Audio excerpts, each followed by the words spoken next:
यह कहानी है एक रामपुर गांव की। उस गांव के पास एक घना जंगल था। लोग वहां रात में जाने को डरते थे। रामू सुन, अपने पास वाले जंगल में एक चुड़ैल रहती है जो आने जाने वाले राहगीरों को गायब कर देती है।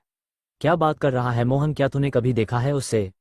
यार, देखा तो मैंने भी नहीं है, पर लोग कहते हैं कि जो वहां जाता है वो गायब हो जाता है। हाँ मोहन, हमें भी ध्यान रखना पड़ेगा। अभी के लिए घर चलते हैं। एक साहसी युवक अर्जुन जंगल की ओर निकल पड़ा। वह इन कहानियों पर विश्वास नहीं करता था और सच जानना चाहता था। जैसे ही वह जंगल के बीच पहुंचा, अचानक ठंडी हवा चलने लगी और सामने एक सफेद साड़ी में लिपटी एक स्त्री दिखाई दी। उसकी आंखें गहरी और उदास थी। अर्जुन ने डरने के बजाय, तुम कौन हो और तुम यहाँ क्या कर रही हो? क्या तुम ही वो चुड़ैल हो जिसे लोग डरते हैं? मेरा नाम मीरा है। लोग मुझे चुड़ैल कहते हैं, पर सच यह है कि मैं कभी इस गांव की एक साधारण लड़की थी। मुझे छल से मार दिया गया और मेरी आत्मा अब तक शांति नहीं पा सकी। मैं किसी को नुकसान नहीं पहुंचाती, बस अकेली हूँ। मुझे तुम्हारी बात सुनकर बहुत दुख हुआ कि तुम्हारे साथ बहुत गलत हुआ एगरमैन। तुम्हें मुक्ति दिला दूं तो वादा करो कि तुम यहाँ से चली जाओ। हाँ, मैं वादा करती हूँ मैं यहाँ से चली जाऊंगी।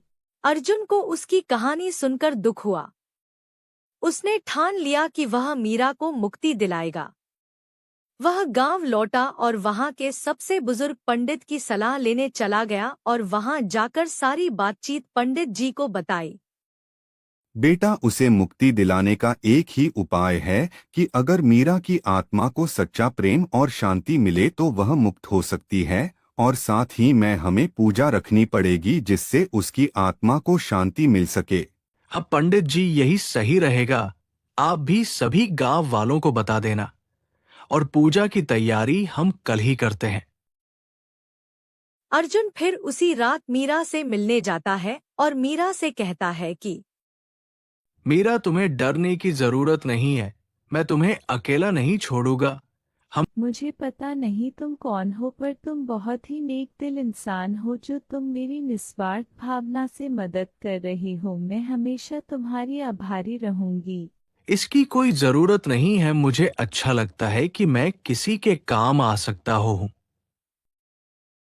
दूसरे दिन अर्जुन और सभी गांव वाले मिलकर पंडित जी के साथ मंदिर के बाहर पूजा रखते हैं और भगवान से प्रार्थना करते हैं कि मीरा की आत्मा को मुक्ति दे और उसे शांति प्रदान करें। इतने में ही थोड़ी देर में मीरा वहां आ जाती है और पूजा संपूर्ण हो जाती है और मीरा सभी लोगों का धन्यवाद करती है और अर्जुन से कहती है, तुम बहुत ही नेक दिल इंसान हो, मैं तुम्हारा यह एहसान कभी नहीं भूलूंगी। इतना कहकर मीरा वहां से गायब हो जाती। बेटा, वह अब मुक्त हो चुकी है। अब किसी भी प्रकार का डर नहीं रहा। अब तुम भी अपने घर जाओ। जी पंडित जी, और आपका भी बहुत बहुत धन्यवाद जो गांव वालों को समझाया और उसे मुक्त करवाया। उसके जाने के बाद जंगल से डर गायब हो गया और अर्जुन को एहसास हुआ कि सच्चे प्रेम और करुणा से किसी की भी आत्मा को शांति मिल सकती है।